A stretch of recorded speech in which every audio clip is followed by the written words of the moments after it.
Thank you. I just want to follow on Close to to the mic. Am I too close? Am I too far from the mic? I'm sorry. I deserve that. So. And I just want to follow on to Professor Patrick's excellent point about zombies.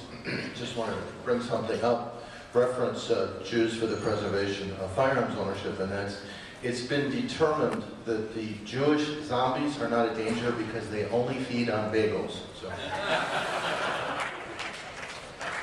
So they are inappropriate targets. If you see one with a Mogan David, it's a no-shoot. I want to say that it ain't over until it's over. And that's an interesting Joe Garagiola-ism, but the other side of that coin is it'll never be over. We tend, in the right to keep and bear arms movement and the civil rights self-defense movement, by the way, that's called Corwinizing your language. We tend, in the civil rights self-defense movement, to look at things in terms of good and evil in some epic battle, and it's over, and then we happily ever after. And I hope everyone realizes, I think everyone does, that there is a Deborah time when it's over. This is a classic struggle versus, and not so much good versus evil, although it is that, but ever since man has formed into tribes and someone wanted to be the leader, there has always been, and there will always will be, someone who wants to tell you what to do.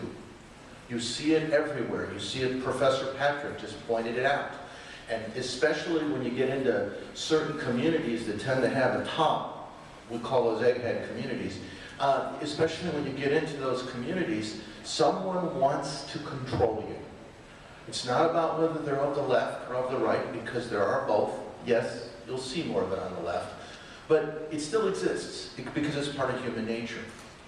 So the question is how do we preserve, how do we instill culture in our progeny that continues to make the principles that make us gather here together to keep those principles in force?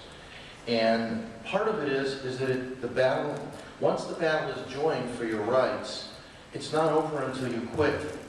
Someone asked, Mike Vanderbilt stood up and asked an interesting question yesterday, and he said, you know, what are you going to do when Obama wins? What's the difference? Will it change, poll the room here. If Obama were to win, would it change your resolve to fight towards freedom? Would it change anyone's resolve in this room?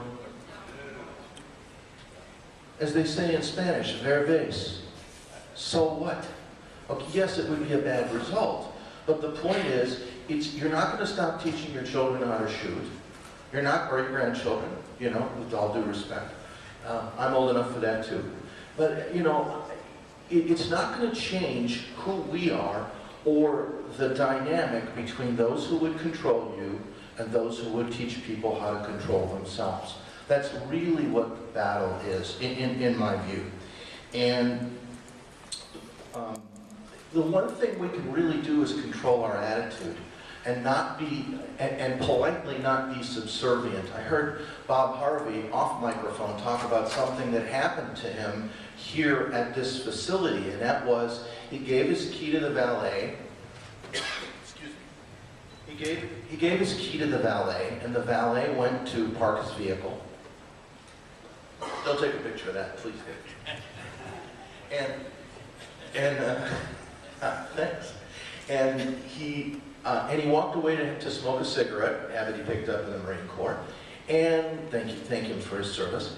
And he turned around, and there was a guy from TSA who had opened up the box on his trunk and was going through the box, the toolbox on the back of his pickup truck. And Bob, in typical Marine fashion, said some things to the TSA fellow that I won't repeat here on the microphone, but what the blank are you doing in my truck? And the TSA agent pointed to the sign and said, you see that? All vehicles are subject to search. And Bob said, really? Do you have a warrant? And the agent said, no, they're all subject to search. And Bob said, when did a sign overcome a form of government?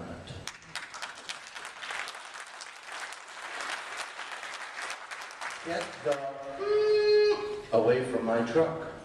And you know what? He did. Of course, Bob also threatened him. He says, I don't know if you realize what conference you're at, but there's 7 Second Amendment lawyers within 3 floors of this building that come down and have your nets behind if you don't get away from it. And the TSA agent actually believed him. And because he politely and firmly stood his ground, stand your ground, inner concept. Because he politely and firmly stood his ground, the government agent backed off. And I think sometimes even we as activists fail to do that. We fail to politely say, wait a minute, just hold on a second here. The other thing we can do as activists in terms of TSA and other organizations is learn their policy. Find out their policies are published. Learn their policies, especially about when someone's rights are being violated or when they're exceeding their authority. Learn and know what the number is in their policy manual of what that is and say, hold on a second. Before you continue, I want you to realize you're in violation of TSA policy and quote the policy number to them. Call your supervisor. At that point, they begin to worry that you may be a TSA supervisor or worse, an attorney, and cause them a lot of problems. And this is one way we can back them down. I call this, I actually have a name for it, I call it tailpiped carburetorism. It's a term I developed, which means you civilly learn the rules, and you learn how to legally take their exhaust and bend it so far around that you put it down their intake, and you get them to choke on their own exhaust gas. And you do it not by being obstreperous or being impudent, but by simply and civilly explaining their own policies to them that they didn't realize. And it's part of what Alan does with getting hopulophobia into the medical dictionary. You use their own system against them. You don't try and fight and resist. So one of the things, it's a little bit different for this topic, but I want to introduce it. It's something we're going to begin to work on in Arizona in terms of getting people with a little less of this and maybe a little more of that here at these meetings. And I can still say that. Maybe in a year or two I won't be able to, but right now I can with the non-gray hair on top. There's one. So, and I can see a few out there. And that is, one way we can get people to events like this is by getting them enthused at a younger age. You know how you can do that without even getting firearms in their hands? Anybody want to take a wild guess? What device can you get in their hands that isn't the firearm, but still gets them excited about guns? Video games? No. Now the real thing, shoot something. Air rifle. Air guns. Air guns, in most places except New Jersey, which considers an air gun a firearm, in most places air guns are nowhere near subject to the same restrictions that firearms are, but all the basic rules apply to them. And if you can get something that shoots in a kid's hands, show of hands here, who had some form of a BB gun when they were a kid? All right, by looking around here, everybody except Maria, by looking around here, it's the vast majority of the room. Why don't we work outside of our area of expertise and gather more people in with air guns? Let's work on getting our municipalities, am I out of time? 1 minute, okay. Why don't we work on getting our municipalities to legalize the discharge of an air-powered device as long as the projectile doesn't leave our property? And anything indoors is automatically okay. But any projectile that doesn't leave our own premises, why can't we get that, work on getting that fixed? Or maybe, let's include preemption, let's widen preemption to include air guns, bows and arrows and slingshots. Why not work on that and get kids so enthused about the, instead of the, the LA Olympics being, what is it, the 4 seasons in LA, rain, flood, mudslide, and riot. Instead of having those being the 4 Olympic events, why don't we have them, the 4 events be slingshot, pellet rifle, BB gun, and bow and arrow?